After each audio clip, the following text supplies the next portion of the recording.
रखो, पवित्र तन रखो, पवित्र मन रखो, पवित्र तन रखो। पवित्रता मनुष्यता की शान है। जो मन वचन कर्म से पवित्र है, वो चरित्रवान ही यहाँ महान है।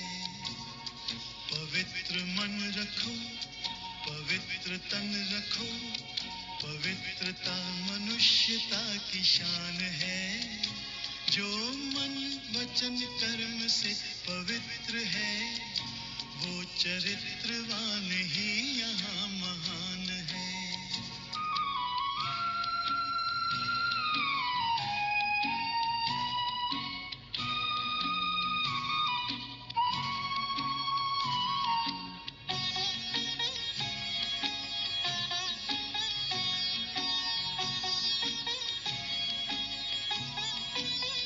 बड़ा ही मूल्यवान है तुम्हारा ये जन्म, तुम्हारा ये जन्म।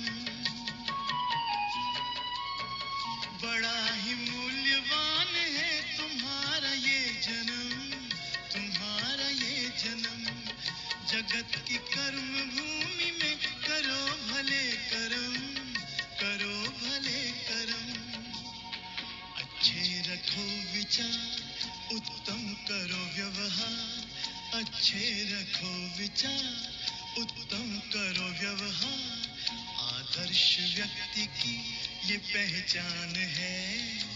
जो मन वचन कर्म से पवित्र है, वो चरित्रवान ही यहाँ महान है। पवित्र मन रखो, पवित्र तन रखो, पवित्रता मनुष्यता की शान है। जो मन वचन कर्म से पवित्र है, वो चरित्रवान ही यहाँ महान है।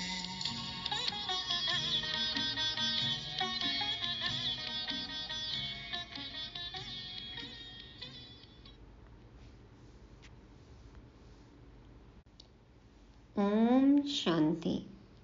सभी सत्यवादी, रहमदिल, आलस्य अलबेलापन मुक्त आत्माओं को सोमवार 26 अगस्त 2024 की गॉडली मॉर्निंग। रूहानी बाप को कौन सा काम करने में मज़ा आता है? बाबा को ऐसा कौन सा काम है जो करने में बहुत मज़ा आता है? तो बाबा आज हमें अपना सीक्रेट बताने वाले हैं। तो हमें भी बाबा के इस कार्य में मददगार बनना है। बाबा तो हमसे बहुत थोड़ी मेहनत कराते हैं। तैयार हैं सभी? तो ध्यान से सुनेंगे। भक्ति मार्ग में प्रचलित रीति रस्मों का क्या रहस्य है? ड्रामा के क्या गुह्य राज हैं? सब विस्तार से समझेंगे। कैसे कर्मातीत और कर्मयोगी बने, जानने के लिए सुनते हैं राजयुक्त ज्ञान युक्त शिव भगवान वाच। मीठे बच्चे, बड़ा बाबा तुम बड़े आदमियों को ज़्यादा मेहनत नहीं देते। सिर्फ 2 अक्षर याद करो, अल्फ और बे। बाबा हमारे पिता, बड़ा बाबा, हाँ शिव बाबा बड़ा बाबा। तो बाबा कहते हैं बड़े बाप के तुम बड़े बच्चे हो, बड़े आदमी हो। तो बाबा तुमको ज़्यादा मेहनत नहीं देते हैं। क्या करना है? सिर्फ 2 अक्षर याद करना है। बाप को याद करो और वर्षे को याद करो। अल्फ माना अल्लाह, बे माना बादशाही। तो अल्लाह को याद करो और अल्लाह से मिलने वाली बादशाही को। अब इसमें क्या मेहनत है? हाँ, बाबा देखो हमें कितना बड़ा समझते हैं ना, बड़ा बना दिया बाबा ने। तो कहते हैं बड़े आदमी ज़्यादा मेहनत नहीं करते हैं। तो सिर्फ इतना सहज काम हमें करना है। प्रश्न है, रूहानी बाप का मुख्य कर्तव्य कौन सा है जिसमें ही बाप को मज़ा आता है? बाबा का कर्तव्य भी है और उसे करने में बाबा को बहुत मज़ा आता है। उत्तर में बाबा राज खोलते, रूहानी बाप का मुख्य कर्तव्य है पतितों को पावन बनाना। पतित पावन बाप है ना, तो पतितों को पावन बनाना ये है मुख्य कर्तव्य। बाप को पावन बनाने में ही बहुत मजा आता है। आत्माओं को पवित्र बनाना और दिव्य गुणों की धारणा कराना, इस काम में बाबा को बहुत मजा आता है। बाप आते ही हैं बच्चों की सद्गति करने, सबको सतो प्रधान बनाने, क्योंकि अब घर जाना है।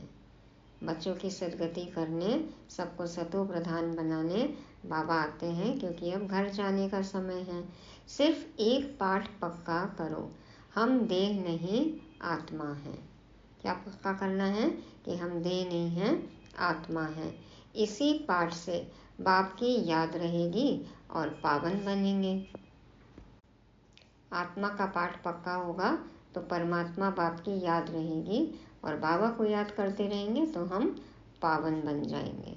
इसलिए बाबा कहते हैं कि पतितों को पावन बनाने में बाबा को बहुत मज़ा आता है। हम बच्चों को ये पाठ पक्का कराने में बाबा को बहुत मज़ा आता है कि हम आत्मा हैं। ओम शांति।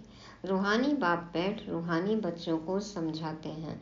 बाप को भी मज़ा आता है तुम बच्चों को पवित्र बनाने में, इसलिए कहते हैं पतित पावन बाप को याद करो। सर्व का सद्गति दाता वह एक ही बाप है और कोई है नहीं। यह भी तुम अभी समझते हो कि अब घर जाना है जरूर। पुरुषार्थ ज़्यादा करने के लिए बाप कहते हैं याद की यात्रा जरूरी है, याद से ही पावन बनेंगे। फिर है पढ़ाई। पहले अल्फ बाप को याद करो, पीछे यह बादशाही जिसके लिए तुमको डायरेक्शन देते हैं। बाबा को याद करो और फिर उनसे कैसे वर्षा लेना है उसको याद करो, तो वर्षा पाने के लिए ही तो बाबा हमें डायरेक्शन देते हैं। तुम जानते हो 84 जन्म कैसे लेते हैं। सतो प्रधान से तमो प्रधान बनते हैं, सीढ़ी नीचे उतरना होता है। अब फिर सतो प्रधान बनना है। सतयुग है पावन दुनिया, वहाँ एक भी पतित नहीं। सतयुग में यह बातें होती नहीं। मूल बात है पावन बनने की। अभी तो पवित्र बनो, तभी नई दुनिया में आएंगे और राज्य करने के लायक बनेंगे। सबको पावन बनना ही है, वहाँ पतित होते ही नहीं। जो अभी सतो प्रधान बनने का पुरुषार्थ करते हैं वही पावन दुनिया के मालिक बनेंगे। जो अभी सतो प्रधान बनेंगे वही बाबा कहते हैं पावन दुनिया के मालिक बनेंगे। मूल बात ही एक है, बाप को याद करने से सतो प्रधान बनना है। बाप कोई ज़्यादा मेहनत नहीं देते हैं, सिर्फ कहते हैं अपने को आत्मा समझो। बार बार कहते हैं पहले यह पाठ पक्का करो, हम देह नहीं हम आत्मा हैं। बस बड़े आदमी जास्ती नहीं पढ़ते हैं, 2 अक्षर में ही सुना देते हैं। बड़े आदमियों के पास, वीआईपीज़ के पास ज़्यादा टाइम नहीं होता ना, सार में कहते हैं। तो बाबा कहते हैं कि 2 अक्षर में ही सुना देते हैं, ज़्यादा नहीं पढ़ते हैं। बड़े आदमी को तकलीफ़ नहीं दी जाती है, उनको कोई समाचार भी सुनाता है तो सार में सुनाता है, तो ज़्यादा तकलीफ़ नहीं दी जाती उनको। तुम जानते हो सतो प्रधान से तमो प्रधान बनने में कितने जन्म लगे हैं। 63 जन्म नहीं कहेंगे, 84 जन्म लगे हैं। यह तो निश्चय है ना, हम सतो प्रधान थे, स्वर्गवासी अर्थात सुख धाम के मालिक थे। सुख धाम था जिसको ही आदि सनातन देवी देवता धर्म कहा जाता है। थे वह भी मनुष्य, सिर्फ दैवी गुण वाले थे। मनुष्य प्लस दैवी गुण इक्वल्स देवता। इस समय है आसुरी गुण वाले मनुष्य, मन के वश में है। तो यह तो शास्त्रों में लिख दिया है कि असुरों और देवताओं की युद्ध लगी, तब देवताओं का राज्य स्थापन हुआ। यह तो बाप समझाते हैं तुम पहले असुर थे, बाप ने आकर ब्राह्मण बनाए, ब्राह्मण से देवता बनाने की युक्ति बताई है। बाकी असुरों और देवताओं की लड़ाई की तो बात ही नहीं। देवताओं के लिए कहा जाता है अहिंसा परमो धर्म। देवता कभी लड़ाई थोड़ी करते, हिंसा की बात हो ना सके। यदि वो भी लड़ाई करे, हिंसा करे तो फिर कैसे देवता। सतयुग में दैवी राज्य में लड़ाई कहाँ से आई। सतयुग के देवता यहाँ आकर असुरों से लड़ेंगे या असुर वहाँ देवताओं के पास जाकर लड़ेंगे? हो नहीं सकता। तो जब देवता है तो असुर नहीं, और जब असुर है तो देवता नहीं। यह है पुरानी दुनिया, वह है नई दुनिया, फिर लड़ाई कैसे हो सकती? भक्ति मार्ग में तो मनुष्य जो सुनते हैं वह सत सत करते रहते हैं। कुछ भी सुना, सत्य वचन महाराज। कोई की बुद्धि नहीं चलती है, बिल्कुल ही पत्थर बुद्धि है। और आजकल तो क्या करते हैं, सुनते समय भी खाली मोबाइल चलाते हैं, सुनता कौन है? तो बाबा कहते हैं कोई की बुद्धि नहीं चलती है, बिल्कुल ही पत्थर बुद्धि है। कलयुग में पत्थर बुद्धि, सतयुग में पारस बुद्धि होते हैं। राज्य ही है पारसनाथ का, यहाँ तो राज्य है नहीं। द्वापर के राजाएं भी अपवित्र थे, रत्न जड़ित ताज था, लाइट का नहीं, अर्थात पवित्रता नहीं थी। द्वापर के राजाएं अपवित्र थे तो सिर्फ रत्न जड़ित ताज था, लाइट का, पवित्रता का ताज तो उतर गया था। वहाँ सब पवित्र थे। इसका मतलब यह नहीं कि लाइट कोई ऐसे ऊपर खड़ी रहती है, नहीं। चित्र में पवित्रता की निशानी लाइट दिखाई है, ऐसे पीछे औरा दिखाते हैं ना, तो निशानी है। इस समय तुम भी पवित्र बनते हो। तुम्हारी लाइट कहाँ है? हमारी लाइट कहाँ है? हम तो खुद ही लाइट है ना। बाबा कहते तुम भी पवित्र बनते हो, तुम्हारी लाइट कहाँ है? यह तुम जानते हो, बाप से योग रख पवित्र बनते हैं। बाबा से कनेक्शन रखकर, बाबा को याद कर कर, बाबा से कंबाइंड होकर हम पवित्र बनते हैं। वहाँ विकार का नाम नहीं, विकारी रावण राज्य ही खत्म हो जाता है। यहाँ रावण दिखाते हैं, यह सिद्ध करने के लिए कि अभी रावण राज्य है। रावण को हर वर्ष जलाते हैं, परंतु जलता नहीं है। तुम उन पर विजय पाते हो, फिर यह रावण होगा ही नहीं। बाबा कहते रावण पर जीत पा लेते हो, दशहरा मनाते हो, दिवाली मनाते हो, ज्योति जग जाती है, फिर रावण होगा ही नहीं। तुम हो अहिंसक, तुम्हारी विजय योग बल से होती है। याद की यात्रा से तुम्हारे जन्म जन्मांतर के सब विकर्म विनाश होने हैं। जन्म जन्मांतर अर्थात कब से, विकर्म कब शुरू होते हैं? पहले पहले तो तुम आदि सनातन देवी देवता धर्म वाले ही आए हो। सूर्यवंशी फिर चंद्रवंशी में 2 कला कम हो जाती है, फिर आहिस्ते आहिस्ते कला कम होती जाती है। अब मूल बात है, बाप को याद कर सतो प्रधान बनना है।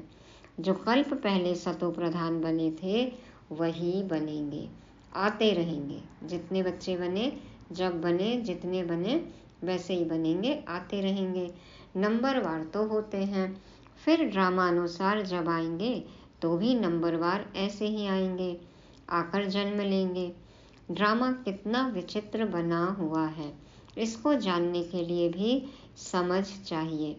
जैसे तुम नीचे उतरे हो, अब फिर चढ़ना है। नंबरवार ही पास होंगे, फिर नंबरवार नीचे आएंगे। तुम्हारी एम ऑब्जेक्ट है सतो प्रधान बनने की।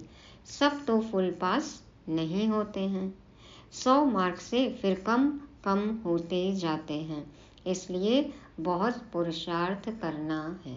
सबके 100 मार्क्स तो नहीं आएंगे ना। बाबा कहते कम होते जाते हैं, इसलिए पुरुषार्थ करना है। इस पुरुषार्थ में ही फेल होते हैं। सर्विस करना तो सहज है।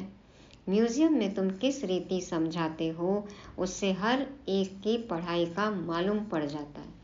जो अच्छे पढ़े लिखे होंगे, समझदार होंगे, जिन्होंने समझा है, वो औरों को भी अच्छे से समझा सकते हैं। तो बाबा कहते हैं समझाने से, सर्विस देख के पता लग जाता है कि कौन कितना पढ़ा है। हेड टीचर देखेगा कि यह ठीक नहीं समझाते हैं तो खुद जाकर समझाएंगे, आकर मदद करेंगे। 1-2 गार्ड रखे जाते हैं जो देखते हैं यह ठीक समझाते हैं। कोई कुछ पूछता है तो मूंझ तो नहीं जाते। सबकी ड्यूटी लगती है ना म्यूजियम में समझाने की, देखो सेवाधारी। तो यह भी समझते हैं सेंटर की सर्विस से प्रदर्शनी की सर्विस अच्छी होती है, प्रदर्शनी से म्यूजियम में अच्छी होती है। प्रदर्शनी देखने जो आते हैं वो तो बहुत जल्दी में रहते हैं ना, फटाफट चले भी जाते हैं। म्यूज़ियम में तो आके रुकते हैं, थोड़ी देर देखते हैं। अच्छी अच्छी मूर्तियाँ बनी हैं, चित्र बने हैं, शो वगैरह होता है, लाइट शो होता है। तो बाबा कहते हैं म्यूज़ियम में शो करते हैं अच्छी तरह से, फिर जो देख कर जाते हैं औरों को सुनाते रहेंगे। यह तो पिछाड़ी तक चलता रहेगा। अभी तो देखो कितने सुंदर सुंदर म्यूज़ियम बन गए हैं। यह गॉड फादरली वर्ल्ड यूनिवर्सिटी अक्षर अच्छा है। इसमें मनुष्य का तो नाम ही नहीं। इनका उद्घाटन कौन करता है? बाप ने कहा है तुम बड़े आदमी से उद्घाटन कराते हो, तो बड़े का नाम सुनकर बहुत आते हैं। कोई वीआईपी आएगा तो देखो सोचते हैं अरे इस संस्था में गए हैं, ज़रूर कुछ है, तो हम भी ट्राई करें, देखें, फॉलो करते हैं। तो बड़े का नाम सुनकर बहुत आते हैं, एक के पिछाड़ी ढेर आ जाएंगे। इसलिए बाबा ने दिल्ली में लिखा कि बड़े बड़े आदमियों की जो ओपिनियन है वह छपाओ, तो मनुष्य देखकर कहेंगे इनके पास इतने बड़े बड़े आदमी जाते हैं, यह तो बहुत अच्छा ओपिनियन देते हैं, तो यह छपाना अच्छा है। इसमें और तो कोई जादू आदि की बात नहीं। इसलिए बाबा लिखते रहते हैं ओपिनियन का किताब बनना चाहिए, यहाँ भी बांटना चाहिए कि इस संस्था के बारे में वीआईपीज़ की क्या राय है। ये सब पर्चे छपवाने चाहिए। गाया जाता है झूठी काया झूठी माया, इसमें सब आ जाते हैं क्योंकि विनाशी है ना, इसलिए कहते हैं झूठी काया झूठी माया। बहुत हैं जो कहते हैं यह रावण राज्य राक्षस राज्य है। पहले तो जिनका राज्य है उनको ख्याल आना चाहिए। कहते हैं हम पतितों को पावन बनाओ, तो पतित पने में सब कुछ आ गया। सब कहते हैं हे पतित पावन, तो जरूर पतित ठहरे ना। सभी बुला रहे हैं पतित पावन को, माना खुद पतित है। तुमने यह चित्र भी राइट बनाया है कि पतित पावन परमपिता परमात्मा है, या सब नदी नाले। हाँ, नदी नाले पतित पावन हैं। अमृतसर में भी तालाब है, पानी सारा मैला हो जाता है, उसको वो लोग अमृत का तालाब समझते हैं। बड़े बड़े राजे लोग अमृत समझ तालाब साफ करते हैं, इसलिए नाम ही रखा है अमृतसर। अब अमृत तो गंगा जी को भी कहते हैं। हाँ, गंगा अमृत कहते हैं ना, गंगा जल। पानी इतना गंदा हो जाता है बात मत पूछो, नहा नहा के गंगा को ही मैला कर दिया। हाँ देखो, सब पूरे शहर के नाले जो हैं वो गंगा में आके मिलते हैं, तो कितना गंदा कर दिया। बाबा का इन नदियों आदि में स्नान किया हुआ है, बहुत गंदा पानी होता है। फिर मिट्टी उठाकर लाते हैं, हाँ, उसी में कपड़े धो रहे हैं, मुर्दे बहा रहे हैं, लाशें बहा रहे हैं, जानवर भी हैं उसी में, नहा रहे हैं, पी रहे हैं। हाँ, क्या क्या नहीं करते हैं। तो बाबा कहते हैं बहुत गंदा पानी होता है, फिर मिट्टी उठाकर लगाते हैं। बाबा अनुभवी है ना, शरीर भी पुराना अनुभवी लिया है, इन जैसा अनुभवी कोई होगा नहीं। बड़े बड़े वाइसराय किंग्स आदि से भी मुलाकात करने का अनुभव था। ज्वार बाजरी भी बेचते थे। हाँ, सब काम किया। देखो, जौहरी भी थे, अनाज भी बेचा, वीआईपीज़ के भी जाना था, राजाओं महाराजाओं के भी जाना था, धर्म का भी था। देखो सब, बाबा कहते हैं इनके जैसा अनुभवी कोई नहीं होगा, घर गृहस्थी का, दुनियादारी का, सबका अनुभव। तो ज्वार बाजरी भी बेचते थे, बस 4-6 आना कमाया तो खुश हो जाते थे बचपन में। बहुत साफ दिल था ना, बहुत कम मुनाफे में ही बाबा किसी को भी सामान दे देते थे। कोई गरीब आता था तो मुफ्त में ही दे देते थे, तो डांट भी पड़ती थी बाबा को, छोटे बच्चे थे ना तब। तो बाबा कहते हैं बस 4-6 आना कमाया तो खुश हो जाते थे बचपन में। अब तो देखो कहाँ चले गए। गावड़े का छोड़ा फिर क्या बनते हैं, गावड़े का छोरा फिर क्या बनते हैं। पहले तो गांव में रहते थे ना। दादा लेखराज जी के पिता तो क्या थे, स्कूल में हेड मास्टर थे, तो गांव में थे। तो गावड़े का छोरा फिर क्या बनते हैं, क्या से क्या बन गए, पहले राजकुमार बन गए। तो बाप भी कहते हैं मैं साधारण तन में आता हूँ, यह अपने जन्मों को नहीं जानते हैं, कैसे 84 जन्म ले पिछाड़ी में छोरा बना, यह बाप बैठ समझाते हैं। चरित्र न श्री कृष्ण के हैं न कंस के हैं। मटकी फोड़ना आदि यह सब तो श्री कृष्ण के चरित्र हो नहीं सकते। ऐसा काम करेंगे क्या कोई राजकुमार? तो बाप देखो कितना सिंपल बताते हैं। मीठे मीठे बच्चों, उठते बैठते तुम सिर्फ मामेकम याद करो। मैं ऊंचते ऊंच सभी आत्माओं का बाप हूँ। तुम जानते हो हम सब ब्रदर्स हैं, वह बाप है। हम सभी ब्रदर्स एक बाप को याद करते हैं। वह तो हे भगवान, हे ईश्वर कहते हैं, परंतु जानते कुछ भी नहीं। बाप ने अभी परिचय दिया है। ड्रामा के प्लान अनुसार इनको गीता का युग कहा जाता है, क्योंकि बाप आकर ज्ञान सुनाते हैं जिससे ऊंच बनते हो। आत्मा भी शरीर धारण कर फिर उवाच करती है। हाँ, शरीर धारण कर फिर बोलती है, मुख से वाच करती है। बाप को भी दिव्य अलौकिक कर्तव्य करना है तो शरीर का आधार लेते हैं। आधा कल्प मनुष्य दुखी होते हैं तो फिर बुलाते हैं। बाप कल्प में एक ही बार आते हैं, तुम तो बार बार पार्ट बजाते हो। आदि सनातन है देवी देवता धर्म, वह फाउंडेशन है नहीं। उन्हों के बाकी सिर्फ चित्र रह गए हैं। तो बाप भी कहते हैं तुमको यह लक्ष्मी नारायण बनना है। एम ऑब्जेक्ट तो सामने खड़ा है। यह है आदि सनातन देवी देवता धर्म। बाकी हिंदू धर्म तो कोई धर्म है नहीं। हिंदू तो हिंदुस्तान का नाम है, हिंदुस्तान में रहने वाले हिंदू।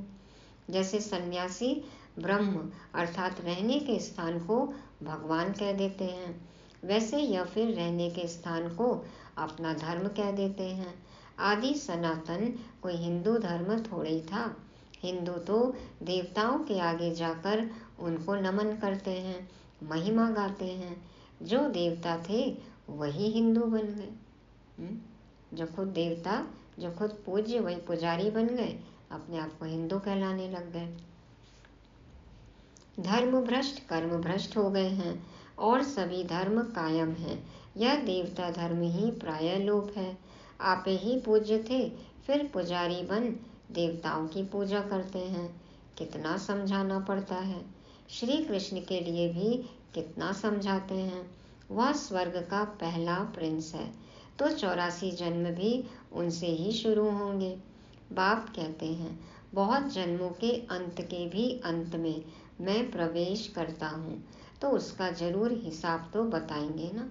हर एक जन्मों का हिसाब बाबा ने बताया है, एक एक युग की कहानी बताई है। तो यह लक्ष्मी नारायण ही नंबर 1 में आए थे, तो जो पहले हैं वही फिर लास्ट में जाएंगे। सिर्फ एक श्री कृष्ण तो नहीं था ना, और भी तो विष्णु वंशावली थे। एक एक के पिछाड़ी एक एक आते गए, तो विष्णु वंशावली। इन बातों को तुम अच्छी रीति जानते हो, या फिर भूल नहीं जाना है। अब जान गए हो तो फिर भूल मत जाना। अभी म्यूजियम तो खुलते रहते हैं, बहुत खुल जाएंगे, बहुत लोग आएंगे। जैसे मंदिर में जाकर माथा टेकते हैं, तुम्हारे पास भी देखते हैं लक्ष्मी नारायण के चित्र हैं, तो भक्त लोग उनके आगे पैसे रख देते हैं। हाँ, होता है ना। देखो छोटी सी गंगा नदी जैसी बनाई है, सतयुग का जब चित्र बनाया है तो वहाँ नदी भी बनाई है। चित्र क्या, वैसे मॉडल जैसा बनाया है, उसमें थोड़ा पानी है, तो देखो उसी में लोग पैसे डालने लगते हैं और उसका पानी लेके अपने शरीर पर डालने लगते हैं, है ना। ज्ञान सरोवर में भी ऐसा मॉडल। तो कोई भी म्यूजियम इस तरह से देवी देवताओं की जब मूर्तियाँ चित्र देखते हैं तो भक्ति के जिनके संस्कार हैं वहीं पैसा चढ़ाने लगते हैं। तो तुम कहते हो यहाँ तो समझने की बात है, पैसे रखने की बात नहीं। अभी तुम शिव के मंदिर में जाओ तो पैसे रखेंगे क्या?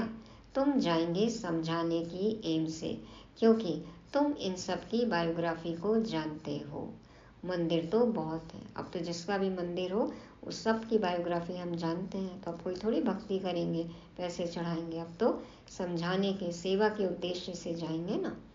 तो मुख्य है शिव का मंदिर, वहाँ औरों की मूर्तियाँ क्यों रखते हैं? सबके आगे पैसे रखते जाएंगे तो आमदनी होगी, तो वह शिव का मंदिर कहेंगे, वह शिव परिवार का मंदिर कहेंगे। शिव बाबा ने यह परिवार स्थापन किया। कितनी आमदनी होती है देखो मंदिरों में।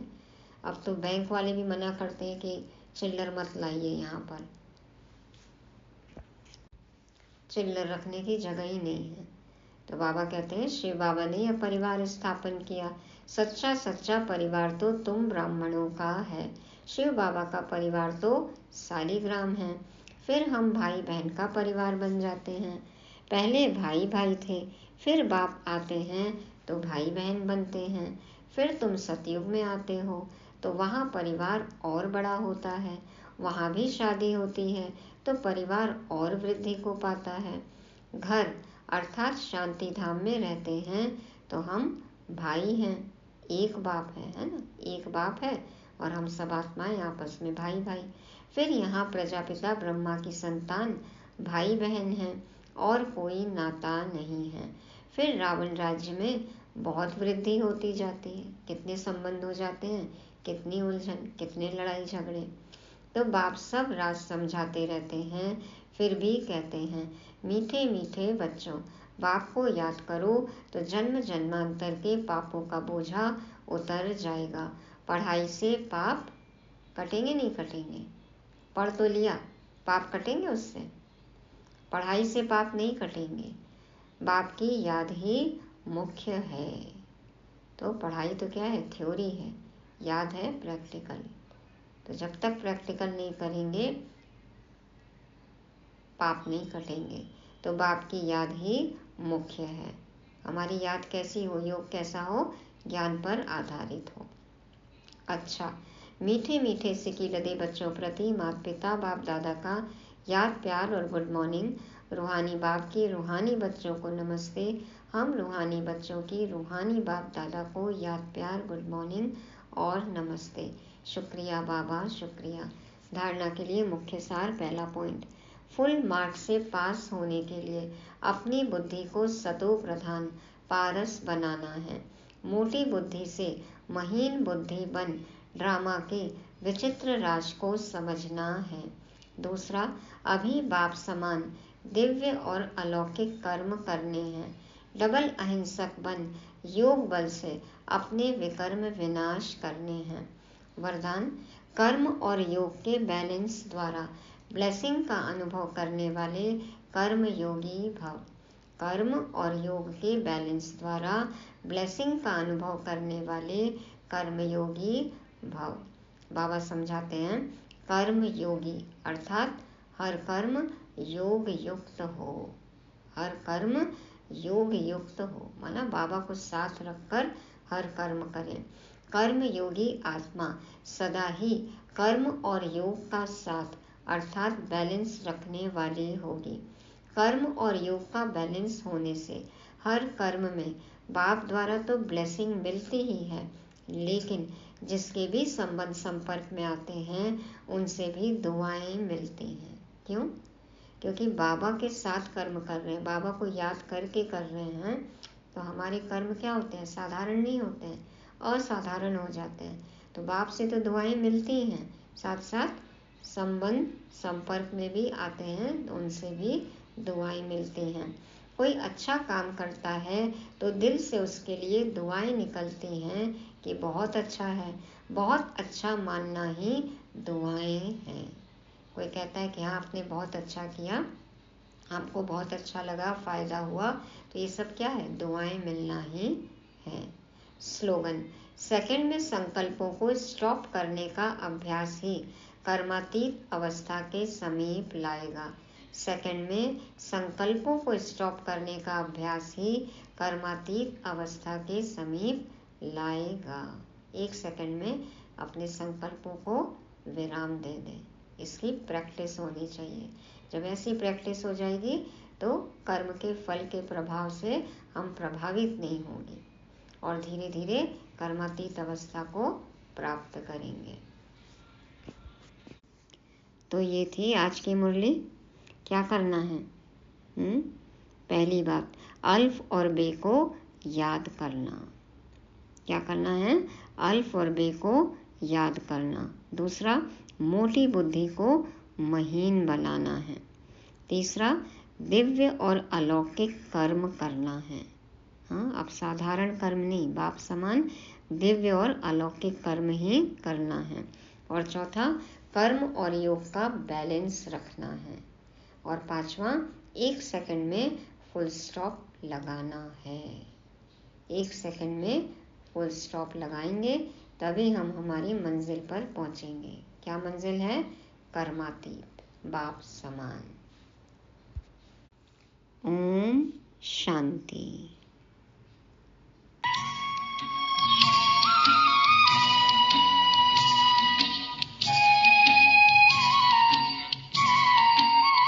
तुम अपनी आँख में अमृत रखो विमल विमल, सदा विमल विमल।